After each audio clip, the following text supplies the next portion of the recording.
My name is Ethan Miller, but most people just call me Ethan. I'm 39 years old, and if you ask me what I do, I'd probably give you a weary smile and say, I'm just trying to survive the storms my own family created. The story I'm about to tell you isn't a fairy tale. There's no guaranteed happy ending. It's messy, full of love, betrayal, and scars that never really heal. I grew up in an enormous mansion in Westchester, New York. My family, the Millers, were the kind of people others whispered about, the old money elites with everything at their fingertips. My father, Richard Miller, was the chairman and CEO of Miller & Sons, a chain of luxury supermarkets across America. The kind of stores where customers spent $25 on a jar of jam because it had imported French labels and hand-polished glass. I was the eldest son, expected to inherit it all. From the time I was old enough to hold a dinner fork, I was reminded that the Miller name wasn't just a name, it was a legacy. My father would sit at the head of our massive dining table, look me straight in the eye and say, "Ethan, one day, all this will be yours. Don't let me down." But I never felt like I belonged in that world of silk ties and cold ambition. My younger brother, Derek, was my father's favorite, a mirror image of him. He could play the part, smile at the right people, and never ask questions. My mother, Victoria, was beautiful and distant, always dressed in pearls, her eyes heavy with secrets. And then there was Grace Parker. She changed everything. I met Grace in my sophomore year at Stanford. It was one of those crisp autumn afternoons where the golden leaves looked like something out of a movie. She wasn't flashy or trying to impress anyone, just a warm smile, a messy ponytail, and eyes that could see straight through you. Grace was nothing like the women in my family's social circle.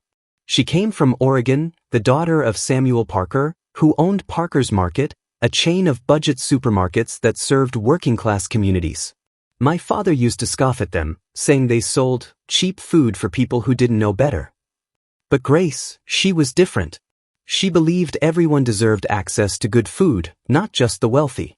She was brilliant, passionate, and made me feel like I could finally take off the mask I'd been wearing my entire life.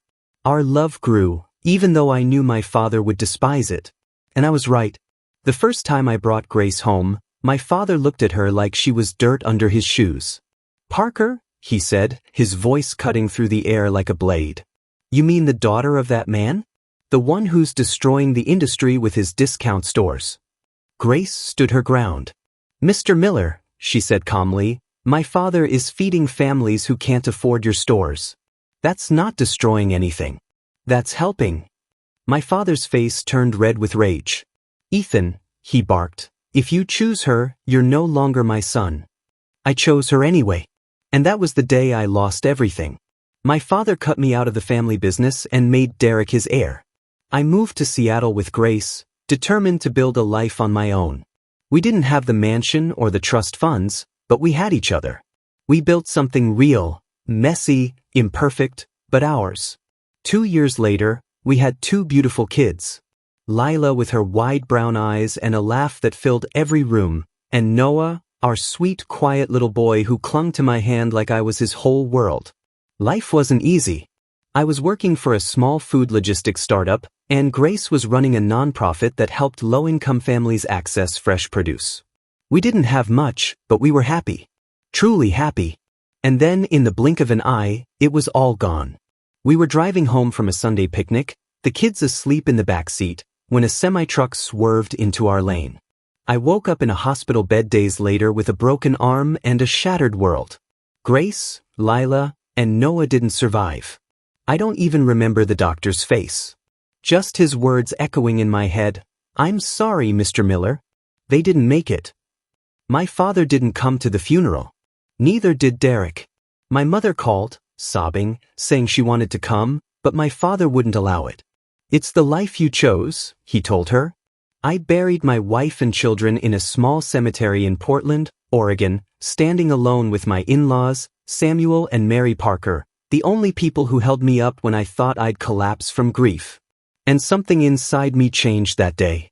I wrote one final letter to my parents and brother. "I'm no longer part of the Miller family. Don't contact me again." Then I sold the last shares of Miller and Sons my grandfather had left me and walked away forever. But walking away didn't mean forgiving. I joined Parker's Market, Samuel's company, and made it my mission to finish what Grace started. To create a future where families like ours didn't have to choose between quality food and rent. I poured every ounce of pain into building Parker's Market into something bigger than anyone had imagined. We launched campaigns, opened stores in neighborhoods the Millers would never dare touch, and slowly, we started taking their customers. And as the company grew, the Miller empire began to crumble. My father tried everything: lawsuits, smear campaigns, desperate business deals.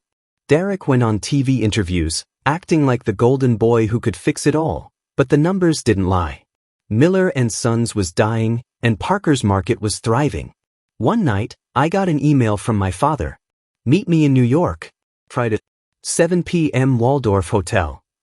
For a moment, I considered ignoring it, but part of me needed to see him one last time.